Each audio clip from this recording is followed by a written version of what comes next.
Men's 5,000. You want to talk about the heats?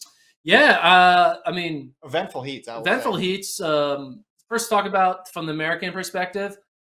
I don't think a lot of people had Abdi Hamid Nur making the final. I didn't. That was a hard final to make. He got it on. He didn't even need time. He got a big Q over Kip. What's Nicholas Kip? What's his? I forget. Kip, how do you say his last name? Is it Nicholas Kameli? Kipker Kameli? Kipker. Yeah. Yeah. 1240 guy. Yeah. And he beats him. That's kind of wild. Kipker. Nicholas Kipker. Yeah. Yeah. It was.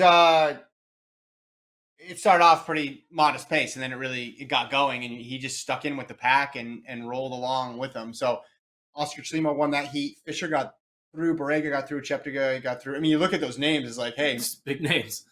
Well, he beat Telugu and Haile Bekele, who's run really fast this year in that heat. I mean, he beat some big names, and then the second heat, pretty eventful.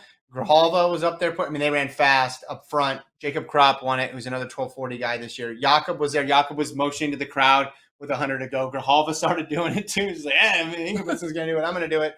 Kajelka got in there. Mohamed, Abeno, Idris, and Mark Scott and Sam Parsons round out qualifiers. So you got pretty much the big names. The big surprise was Kincaid not getting through. He fell in the race and then got back up and still managed to run 13:25, but won't advance into the final.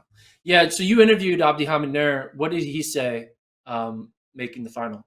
Was he surprised? Did he think it was going to happen? He was happy. He just got stuck right in there. He said he's been getting some advice from Louis, his teammate at NAU, Luis Grijalva, has given him advice, and then Grant Fisher and Woody Kincaid have helped him out a ton too. So he just seems to be brimming with confidence. Again, this is a guy who did not win NCAAs in the 10K. Yeah. Just remarkable. And now he's making 5Ks with a bunch of 1240 guys. Well, I said when I was interviewing him, Borrega was, I think, standing right next to him. I'm like, what's it like to be in the field with world record holders and Olympic champions? He's like, yeah, it's crazy, man. It's crazy. What was Ingebrigtsen's quote? Someone asked him about the hot weather.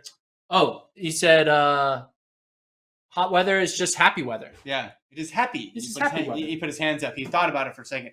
The guy's a freaking philosopher. He's fast and a philosopher. It was just, it was incredible. I love that he likes to talk. He always has these nuggets of wisdom. He said he was embarrassed by his performance. He said after the 1500, said it is embarrassing to be so good and still so bad. I think I should put money on him. I think I'm going to do that. Jakob Ingebrigtsen? That'll be a good bet. I mean, he's a pretty big name guy. I don't know what sort of odds you're going to get. I think there's a lot of good guys, so that he might have still positive odds. One other thing, thought there's a notable interview, which I suggest you guys all check out. Sam Parsons. Yeah. 10-man elite Sam Parsons makes his first final. There was a point when he was texting his girlfriend who was thinking about being a DNS and not even running the final. Running the prelim. But he makes his first final. He talks about how this could be the moment that allows him to extend his career because now you're a finalist. It's easier to get a second contract. So he was just overwhelmed with joy. I really suggest it's like a 5-minute interview. It's awesome. He talks about just loving the sport and just couldn't believe that this was going to happen. He went there thinking just hold on. And he found out he was the last time qualifier. And he's just elated. So check out that interview. I can hear the Vuvuzelas out your window.